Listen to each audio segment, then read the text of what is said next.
Hello guys, welcome to the learning lounge. આજના વિડીયોમાં આપણે જૂન મંથનું આખું કરંટ અફેર કવર કરવાનું છે. So without wasting time let's start. So આપણો ફર્સ્ટ ક્વેશ્ચન છે કે what significant new aspect will be included in 2027 census? Options are employment survey, digital fingerprinting, caste enumeration, genetic data collection. So answer is option number third, caste enumerations. તો આપણે 16 વર્ષના gap પછી એક official population count કરવા જઈ રહ્યા છીએ, જે ગવર્મેન્ટે અનાઉન્સ કરેલું છે કે પોપ્યુલેશન સેન્સસ 2027 અને 2 ફેઝમાં કન્ડક્ટ થશે. એમાં reference date all over India માટે 1 માર્ચ 2027 હશે, પણ લદ્દાખ છે, જમ્મુ કાશ્મીર અને હિમાચલ પ્રદેશ અને ઉત્તરાખંડ આના થોડા એરિયા માટે જે રેફરન્સ ડેટ છે એ 1 ઓક્ટોબર 2026 હશે. અને આપણે ઓલરેડી 2021માં કરવાનું હતું, બટ COVID-19ના લીધે આ ડિલે થયું. So now it is happening in 2027. અને આને 2 ફેઝમાં કરવાનું છે. ફર્સ્ટ ફેઝમાં જે હાઉસ લિસ્ટિંગ ઓપરેશન છે અને સેકન્ડમાં પોપ્યુલેશન ઇન્યુમરેશન કરવાનું છે. અને આમાં તમે જોઈએ તો આપણે કાસ્ટ ઇન્યુમરેશનને એડ કરેલું છે. પહેલી વાર આપણે કાસ્ટ ઇન્યુમરેશનને ઓફિશિયલી કન્ડક્ટ કરવા જઈ રહ્યા છીએ વિથ પોપ્યુલેશન કાઉન્ટ ઓલ્સો. અને એનો એમ છે to gather socio economic data for evidence based policy making and social justice programmes. Next question is, which is the world's highest railway bridge? Options are Millau in France, Chenab in India, Pamban in Tamil Nadu, Belroth in Mexico. So our answer is option number 2, Chenab in India. Chenab bridge જે છે એ અત્યારે વર્લ્ડનો highest railway bridge છે, જેણે એફેલ ટાવરની હાઇટને પણ cross કરી લીધી છે. અને આને ઇલેક્ટ્રિફાઈડ રેલ કનેક્ટિવિટીથી બનાવવામાં આવેલો છે, જે બધા જ વેધરમાં કામ કરશે. અને કાશ્મીર વેલીનો ફર્સ્ટ ટાઈમ આવી રીતે બ્રિજ બનાવવામાં આવેલ છે. અને આ એક માર્ક કરે છે the completion of Udhampur Srinagar Baramulla જે રેલવે લિંક છે, જે 42 વર્ષ જૂનો પ્રોજેક્ટ હતો, જેનો એમ હતો તો integrate the Kashmir valley with national railway network. This bridge is a part of fully electrified 272-kilometer rail corridor. It not only overcome one of the most difficult Himalayan terrain, but also open new door for trade, tourism and economic development. Next, which organization is most likely to conduct the All India Household Income Survey? Options are National Sample Survey Office, Ministry of Finance, Niti Aayog, Election Commission of India. Answer is option number 1, national sample survey office. તો MoSPI ministry જે છે આપણે ministry of statistic and programme implementation એને announce કરેલું છે કે first time a all India household income survey conduct કરશે in 2026. અને it will help us to understand income distribution, assess technological impact on wages, and it will fill the existing gap in welfare and economic inequality data. આજે survey છે it will be guide by a technical expert Surjit Bhalla, who is the former executive director of IMF. હવે છે who is the first Indian to leave and work on board the ISS international space station. Options are Kalpana Kalahasti, Sunita Williams, Rajachari, Shubhanshu Shukla. So આ ન્યૂઝમાં હતું તો બધાને ખબર હશે. Answer is option number 4, Shubhanshu Shukla. Now next question is that where has Google launched its first Google Safety Engineering Center in the Asia Pacific region? Options are Bengaluru, Hyderabad, Singapore, Tokyo. So answer is option number 2, Hyderabad.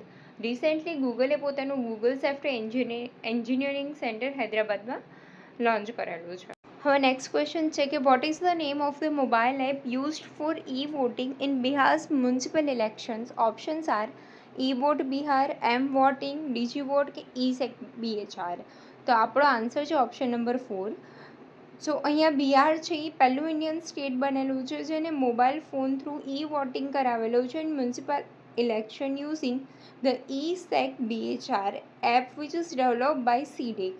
અને this initiative is aim to improve voting access for senior citizens, pregnant women and persons with disability. To ensure security and transparency, the system uses blockchain technology, facial recognition, biometric scanning, voter ID verification, and limited 2 voters per mobile number. સો આપણો question છે કે ઇન્ડિયાનો first butterfly century ક્યાં આવેલો છે? તો અહીંયા તમને option જોતા આઈડિયા આવી જશે કે answer is option number 3, Aralam butterfly sanctuary. તો રિસેન્ટલી કેરલામાં કન્ઝર્વેશન એફર્ટથી જે આલામ વાઇલ્ડલાઇફ સેન્ચુરી હતું એનું રિનેમ કરીને આરલામ બટરફ્લાય સેન્ચુરી નામ આપેલું છે, જે વેસ્ટર્ન ઘાટમાં આવેલું છે. અહીંયા તમને બટરફ્લાયની 266 સ્પીસીસ જોવા મળે છે, જેમાં તમને કોઈ રેર બટરફ્લાય છે, એન્ડેમિક છે કે એન્ડેન્જર્ડ છે, બધી જ જોવા મળે છે. અને આ ઇનિશિયેટિવ છે 25 વર્ષથી ચાલતું હતું કે ફોરેસ્ટ ઓફિસર્સ છે, ત્યારબાદ રિસર્ચર્સ છે, બીજા નેચર લવર્સ છે, આ બધાએ બટરફ્લાય વિશે સ્ટડી કરી એમના ઉપર એક્ટિવ રિસર્ચ કરેલું છે. જે માઇગ્રેશન થઈને બટરફ્લાય આવેલા હોય એમના વિશે જાણકારી મેળવીને પછી આ બધું કરેલું છે. અને જે બટરફ્લાય સેન્ચુરી છે it is a cornerstone of our biodiversity conservation અને એક ઇકો ટુરિઝમ પણ છે. હવે છે who is the first female at the camp in Indian history? First of all at the camp એટલે કોઈ મિલિટરી આર્મી ઓફિસર્સ હોય જે સિનિયર ઓફિસરને હેલ્પ કરે ઇન એડમિનિસ્ટ્રેશન. હવે ઓપ્શન્સ છે મનીષા પાડી, ભાવના કંત, અવની ચતુર્વેદી કે શિવાંગી શી. તો answer is option number 1. Recently આપણે મનીષા જે સ્ક્વોડ્રન લીડર હતા, she became the first female at the camp in Indian history to be appointed as a governor. It marks a significant movement in Indian armed force. She is appointed as a governor of Mizoram, and this landmark posting reflects India's growing commitment to gender equality in military role. With prior experience and across multiple Air Force સ્ટેશનના અંદર એમના prior experience અને એની અચીવમેન્ટના લીધે she has set a new precedent for women officers aspiring to serve a high ranking and prestigious post. Now, which Indian state has recently been declared fully literate under the Ullas Nav Bharat Saksharta Karyakram? Options are Kerala, Tripura, Tamil Nadu, Himachal Pradesh. Answer is option number 2, Tripura. Recently, Tripura is declared as a fully literate under Ullas Nav Bharat Saksharta Karyakram, joining Mizoram and Goa in achieving over 95% literacy among individuals aged 15 and above. 15 વર્ષ કે એના કરતાં ઉપરનામાં 95% literacy પ્રાપ્ત કરેલી છે. કોણે? તો ત્રિપુરા, મિઝોરમ અને ગોવા, આ ત્રણેય ભેગા થઈને. The success is attributed to robust community participation, widespread door to door mobilisation and digital tool like the Ullas app. App was launched in 2022 and the scheme aligned with National Education Policy 2020 and supports Viksit Bharat at 2047 by empowering youth and adults with foundation skill and lifelong learning opportunities. હવે next છે કે which of the following are recognised as official language in Ladakh under the new regulations? So option તમે જોઈ લેજો pose કરીને, હું answer direct કહી દઉં છું. Answer is option number 1, Hindi, Urdu, Bhoti, English અને પુર્ગી. આ 5 લેંગ્વેજને Ladakh will considered as a official language under their new regulation. હવે છે where is India's first waste eco park been developed? Dwarka, Delhi, Gurugram in Haryana, Holambi Kalan in north Delhi, Noida in Uttar Pradesh. Answer is option number 3. તો recently north દિલ્હીના એક એરિયામાં ઇન્ડિયાનો first waste eco park develop થવા જઈ રહ્યો છે.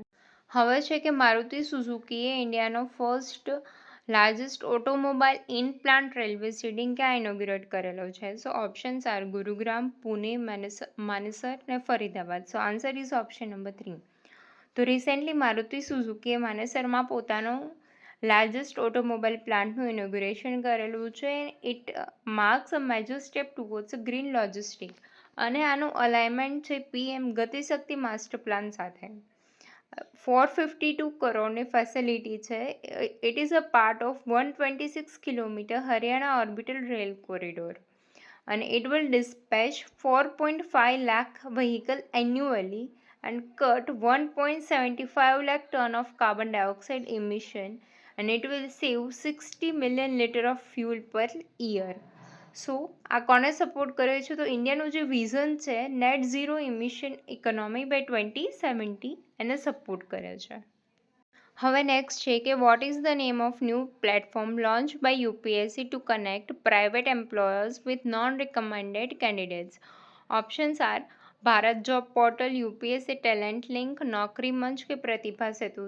તો રિસેન્ટલી આન્સર આવશે પ્રતિભા સેતુ, કે યુપીએસસીએ પ્રતિભા સેતુ નામનું પોર્ટલ લોન્ચ કરેલું છે, જેની અંદર it will allow the employers to access details of the non recommended candidates who cleared all stage of UPSC exam but were not at the final merit list. હવે એવા candidate કે જેમને યુપીએસસીના બધા stage clear કરેલા છે પણ final લિસ્ટમાં નામ નથી, એમના માટે જોબ પ્રોવાઈડ કરશે. હવે નેક્સ્ટ છે કે what is the name of large scale civil defence move drill conducted in India to enhance emergency preparedness? Options are operation Trishul, operation Rakshak, operation shield, operation Garuda. So answer is option number 3. Operation shield છે a large scale civil defence mock drill છે which is organise to enhance emergency preparedness against potential threat like enemy aircraft, drone and missile attack. It aims to test and strengthen the readiness of civil authority, emergency service and local population in India's border region. હવે question છે કે what is the name of India's first AI multimodal large language model? Options are Bharat gen, Bharat GPT, Veda GPT, Indic mind. Answer is option number 1 Bharat gen. હવે આપણો question છે કે which Indian state has launch the country's first yoga policy to become a global wellness capital? Options are Kerala, Himachal Pradesh, Sikkim, Uttarakhand. So answer is option number 4 Uttarakhand. હવે next છે કે the year 2026ને international year of woman farmer declare કરેલું છે by United nation. તો શું કામ declare કરેલું છે એ જોઈએ તો to recognise the crucial role woman played in the agriculture at a global level. Despite contributing significantly, women face issues like land insecurity, lack of credit, and climate vulnerability. Indian programs like Mahila Kishan Sashakti Pariyojana and INACT are seen as a model in this field. Next છે કે આપણે જે Indian cricket ટીમનું test format છે એમાં Shubman ગિલને captain બનાવવામાં આવેલ છે. હવે જોઈએ તો ધ્રુવા શું છે, તો it is a digital hub for reference and unique virtual address. આનું ફૂલ ફોર્મ થાય છે ધ્રુવાનું, અને આ એક નેશનલ લેવલનું ડિજિટલ પબ્લિક ઇન્ફ્રાસ્ટ્રક્ચરનું ઇનિશિયેટિવ છે by the department of post in India. એનું એમ છે to provide standardise geo coded digital address system for every home in India which enhance governance, service delivery and user experience through digitalization. તો આનો core concept જોઈએ તો it is designed to create unique digital address for each household by using geo coded framework. હવે next is Rudra Astra. It is a hybrid vertical take off and landing VTOL drone છે which is successfully tested by Indian Army. ત્યારબાદ છે operation secure. તો it is a global operation which was launched to combat cyber crime. ત્યારબાદ છે કૃતિ. તો it is India's first એજેનેટિક AI system develop by કૃત્રિમ startup. In short આ કૃતિ છે અને ફર્સ્ટ ઇન્ડિયાનું ડોમેસ્ટિકલી ડેવલપ્ડ એઆઈ ચેટબોટ છે. હવે રિપોર્ટ અને ઇન્ડેક્સિસ છે કે QS world university ranking index કોણ બહાર પાડે છે, તો ક્વાડ્રેલિસ સાયમન્સ બહાર પાડે છે. ત્યારબાદ છે ગ્લોબલ પીસ ઇન્ડેક્સ જે ઇન્સ્ટિટ્યૂટ ઓફ ઇકોનોમિક અને પીસ બહાર પાડે છે. ગ્લોબલ જેન્ડર ગેપ રિપોર્ટ જે વર્લ્ડ ઇકોનોમિક ફોરમ બહાર પાડે છે, જેમાં ઇન્ડિયાનો રેન્ક 131 છે. ત્યારબાદ છે the impact ranking 2025. Times higher education બહાર પાડે છે, જેમાં ઇન્ડિયાની 4 યુનિવર્સિટીને ટોપ 100માં સ્થાન મળેલું છે. તો કઈ 4 યુનિવર્સિટી છે કમેન્ટ કરજો. ત્યારબાદ છે એનર્જી ટ્રાન્ઝિશન ઇન્ડેક્સ જે વર્લ્ડ ઇકોનોમિક ફોરમ બહાર પાડે છે અને ઇન્ડિયાનો રેન્ક છે 71. હવે છે ગ્લોબલ SDG ઇન્ડેક્સ 2025 જે sustainable development solution network and Bertelsmann Stiftung jointly બહાર પાડે છે, જેમાં ઇન્ડિયાનો રેન્ક 99 છે. ત્યારબાદ છે ઇન્ડિયાઝ ડેટા ઇમ્પરેટિવ જે ફ્યુચર ફ્રન્ટ રિપોર્ટ છે એ નીતિ આયોગ બહાર પાડે છે. પછી CPગ્રામ્સ રિપોર્ટ જે DRPG બહાર પાડે છે, અને state of world population report the United nation population fund બહાર પાડે છે. હવે અવોર્ડ્સ જોઈએ તો બાલ સાહિત્ય પુરસ્કાર અને સાહિત્ય અકાદમી યુવા પુરસ્કાર આ બંને અવોર્ડ છે સાહિત્ય અકાદમી દ્વારા આપવામાં આવે છે. અને ત્યારબાદ છે નેશનલ ફ્લોરેન્સ નાઇટિંગેલ અવોર્ડ્સ જે પ્રેસિડેન્ટ ઓફ ઇન્ડિયા આપે છે ટુ ધ નર્સિંગ પ્રોફેશનલ્સ. હવે ઇમ્પોર્ટન્ટ ડેઝ જોવાના છે કે જૂન 1 is known as a world milk day, જેના થીમ હતી let's celebrate the power of dairy. ત્યારબાદ છે જૂન 5 વર્લ્ડ એન્વાયરમેન્ટ ડે, જેની થીમ હતી બીટ પ્લાસ્ટિક પોલ્યુશન. જૂન 7 વર્લ્ડ ફૂડ સેફ્ટી ડે, જેની થીમ છે food safety science in action. જૂન 12 છે world day against child labour. So એની થીમ છે progress is a clear but there is more to do, let's speed up our efforts. હવે next છે June 20, જે છે world refugee day, જેની theme હતી solidarity with રેફ્યુજીઝ. ત્યારબાદ છે 21 ઇન્ટરનેશનલ ડે ઓફ યોગા, જેની થીમ છે વન અર્થ વન હેલ્થ. ત્યારબાદ 23 જૂન છે ઇન્ટરનેશનલ ઓલિમ્પિક્સ ડે. 29 જૂન છે national statistic day to honour the profession Prashanta Chandra Mahalanobis, the father of Indian statistic. ત્યારબાદ છે જૂન 25, જેને સંવિધાન હત્યા દિવસ તરીકે ડિક્લેર કરેલ છે. આમાં તમે નોટ કરેલું હોય તો જૂન 29 અને 25 સિવાયના બધા દિવસ ઇન્ટરનેશનલ લેવલે સેલિબ્રેટ થાય છે. હવે આપણે જોવાનું છે એપ્સ અને પોર્ટલ્સની અંદર છે આયુષ નિવેશ સારથી પોર્ટલ, જેનું લોન્ચ કરેલું છે મિનિસ્ટ્રી ઓફ આયુષ અને ઇન્વેસ્ટ ઇન્ડિયાએ, અને એનો પર્પઝ છે તો attract and assist domestic and international investors in the Ayush sector. So recently Government of India Ayush નિવેશ સારથી પોર્ટલ છે એ લોન્ચ કરેલું છે, અને એનું છે કે આપણે જે આયુષ સેક્ટર છે શું કવર કરે છે તો આયુર્વેદા, યોગા, યુનાની, સિદ્ધા અને હોમિયોપેથી આ સેક્શનની અંદર ઇન્વેસ્ટરને એટ્રેક્ટ કરવા માટેનું છે. ત્યારબાદ છે કૃષિ નિવેશ પોર્ટલ, તો એ છે લોન્ચ કરેલું છે મિનિસ્ટ્રી ઓફ એગ્રીકલ્ચર અને ફાર્મર વેલફેર દ્વારા, અને એના પર્પઝ છે કે it is a one stop place for availing the benefits by different government department and ministries in the agriculture sector. Agriculture સેક્ટરમાં જે તમને બેનિફિટ્સ મળે છે એ તમને આ એક પોર્ટલ પરથી બધા જ બેનિફિટ્સ મળી રહેશે. હવે સ્કીમમાં જોઈએ તો નવ્યા સ્કીમ છે જે મિનિસ્ટ્રી ઓફ વુમન અને ચાઇલ્ડ ડેવલપમેન્ટ પ્લસ સ્કિલ ડેવલપમેન્ટની અંદર આવે છે, અને જેનું કામ છે કે ગર્લ્સ કે જે 16 થી 18ની વચ્ચેની એજમાં છે અને જેમને 10th સ્ટેન્ડર્ડ પૂરું કરેલું છે એ લોકોને વોકેશનલ ટ્રેનિંગ આપવાની નોન ટ્રેડિશનલ જોબ માટે. ત્યારબાદ સાઇડ પ્રોગ્રામ છે જે મિનિસ્ટ્રી ઓફ ન્યૂ અને રિન્યુએબલ એનર્જીની અંદર છે, જેનું એમ છે to establish India as a global hub four green hydrogen production, usage અને એક્સપોર્ટ. ત્યારબાદ છે ધરતી આભા જન ભાગીદારી અભિયાન, જે મિનિસ્ટ્રી ઓફ ટ્રાઇબલ અફેર્સની અંદર છે. As we all know that India's largest tribal empowerment campaign છે આ, અને આનું કામ શું છે તો એ જે ટ્રાઇબલના બધા ડિસ્ટ્રિક્ટને કવર કરે છે અને એમના ઘર સુધી એ લોકો બધી સર્વિસ પ્રોવાઈડ કરશે, લાઈક આધાર એનરોલમેન્ટ કરવાનું છે, આયુષ્માન ભારત કાર્ડ છે, પીએમ કિસાનમાં રજિસ્ટ્રેશન છે, જનધન એકાઉન્ટ બનાવવાનું છે, પેન્શન કે સ્કિલ ડેવલપની કોઈ પણ સ્કીમ હોય એ બધું, અને આ બધું જનજાતીય ગૌરવ વર્ષની અંદર ઇમ્પ્લિમેન્ટેડ છે. હવે છે નકશા પ્રોગ્રામ છે મિનિસ્ટ્રી ઓફ રૂરલ ડેવલપમેન્ટની અંદર છે, એનું કામ છે to overhaul the urban land record system and develop a comprehension land management system based on accurate geospatial data, એટલે લેન્ડના બધા રેકોર્ડ રાખવાનું એનું કામ છે. હવે નેક્સ્ટ આપણે છે જે એક્સરસાઇઝ ન્યૂઝમાં હતી એ એક્સરસાઇઝ ટાઈગર ક્લો, જે ઇન્ડિયા અને યુએસએ વચ્ચે થાય છે. સાયબર સુરક્ષા ઇન્ડિયાના ડિફેન્સ સાયબર એજન્સીની છે. એક્સરસાઇઝ શક્તિ, જે ઇન્ડિયા અને ફ્રાન્સ વચ્ચે થાય છે. નોમેડિક એલિફન્ટ ઇન્ડિયા અને મોંગોલિયા વચ્ચે છે.